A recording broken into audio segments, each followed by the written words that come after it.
Hey folks, Dan Frio here with your closing bell for September 5th, 2024. So mortgage rates, they continue to ease, and I feel like I'm not getting old. It doesn't get old saying that. I love saying mortgage rates can keep getting lower, but tomorrow's going to be the official day. Tomorrow is the day that we get the unemployment numbers from the federal government. They're going to give us wage growth or wage deterioration, and then the unemployment numbers and the unemployment rate. So that will be a market mover unless it just comes in dead nuts on exactly what the economists are estimating. So that's the big news that we're having tomorrow. So all the markets are basically just standing on standby right now, waiting for that.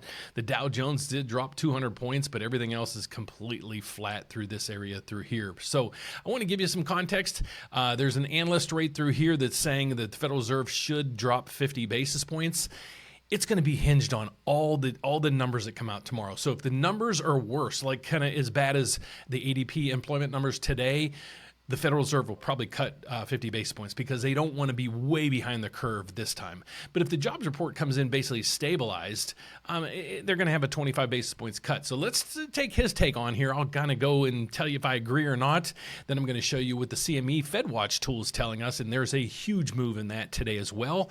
And then I'm going to show you how the markets are reacting, and then just end the day, and we'll be back tomorrow to see how those numbers came out. So without further ado, let's get their take on what's going to happen with the Federal Reserve. Are they going to cut 25 or 50 basis points? Take it away, CNBC. JP Morgan Chief U.S. Economist Mike Feroli joins us now. So given the backdrop and all the new information we've received this week, should the Fed go 50 in September? Well, that's what we think. We think there's a good case that they should get back to neutral as soon as possible, a neutral policy setting, which is probably at the highest something like 4%, which is 150 basis points below where they are now. So we think there's a good case for hurrying up in their pace of rate cuts.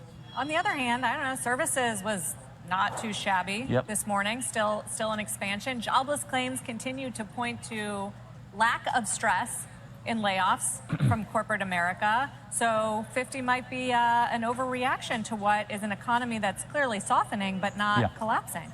No, I think that's right. If they wait till it's collapsing, I think that's waiting too long. So we think there's a good case, as I said here, to get ahead of this, any further weakness. So moving soon seems to us like the right thing to do here.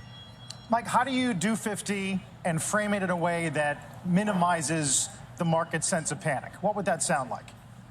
So I think Powell's done a good job of explaining so far why they've done the things they've done. And I think if they're moving back to neutral, that's not saying they're panicked.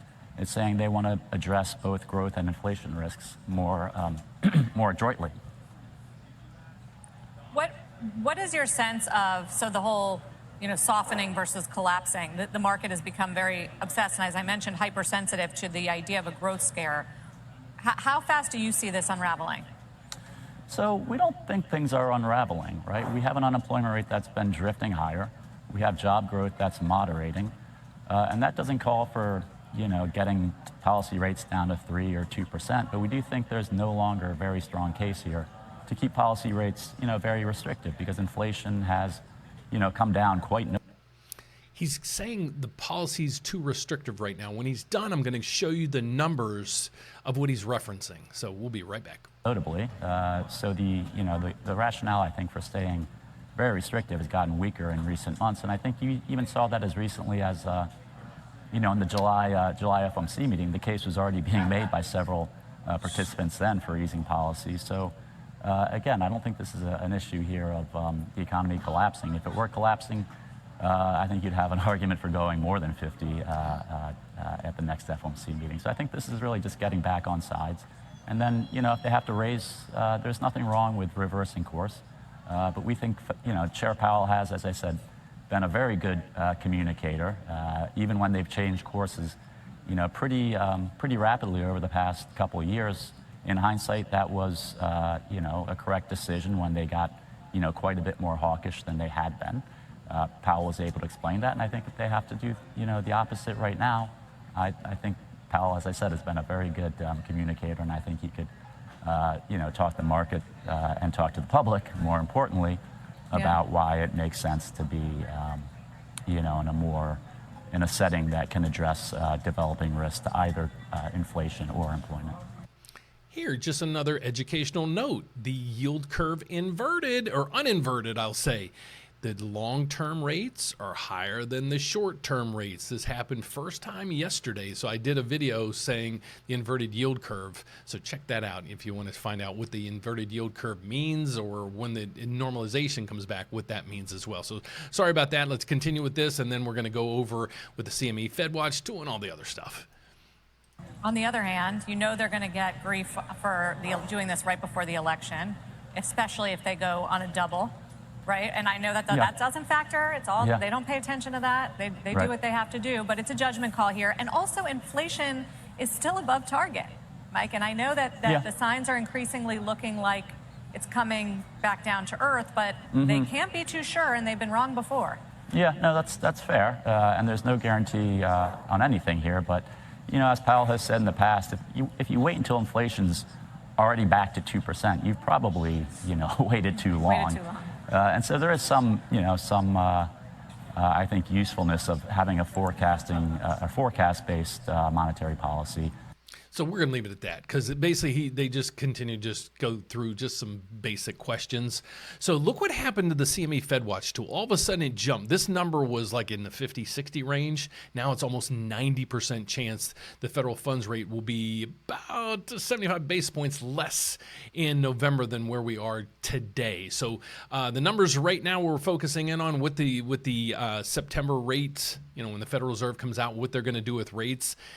Almost a 50-50 shot right through here. But then again, in the November numbers, it's showing a huge greater chance of those additional cuts coming there. So the one thing I like Chat GPT, as you guys know. Let's talk restrictive. When everybody, especially economists, the Fed's too restrictive, and what does that mean?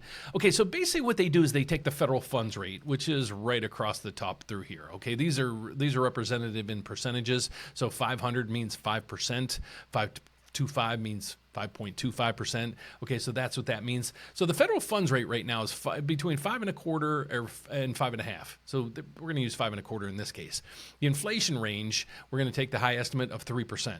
So that means the federal funds rate is 2.25% higher than where inflation is right now. That means this is how much the Federal Reserve can cut to get to what they call the neutral rate. So that's why I want you guys to understand how all that works.